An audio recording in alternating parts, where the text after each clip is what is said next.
పిత, పుత్ర, పవిత్రాత్మ నామమున ఆమేన్. ఈరోజు ఆగస్టు 18వ తారీఖు. మత్తయి సువార్త 19వ అధ్యాయము 23వ వచనము నుండి 30వ వచనం వరకు.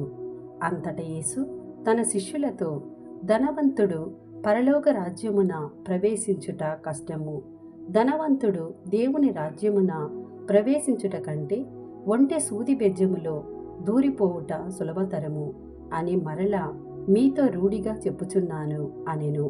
శిష్యులు ఈ మాటలు విని మిక్కిలి ఆశ్చర్యపడి, అట్లయినా ఎవడు రక్షణము పొందగలడు అనిరి. అందుకు యేసు వారిని ఆదరముతో చూచి వారితో, మానవులకు ఇది అసాధ్యము, కానీ దేవునికి సమస్తమును సాధ్యమే అని పలికెను.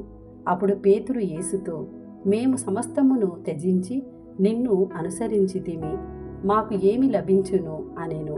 అందుకు యేసు వారితో, పునఃస్థితి స్థాపన సమయమున మనుష్య కుమారుడు తన మహిమాన్వితమైన సింహాసనమున ఆసీనుడైనప్పుడు నన్ను అనుసరించిన మీరును 12 ఆసనములపై కూర్చుండి ఇజ్రాయేలు 12 గోత్రములకు తీర్పు తీర్చెదరు.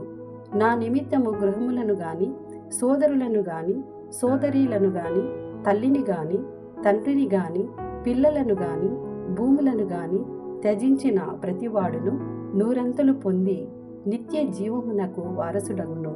అయినను మొదటివారు అనేకులు కడపటివారు అగుదురు, కడపటివారు మొదటివారు అగుదురు అని మీతో నిశ్చయముగా చెప్పుచున్నాను అనెను.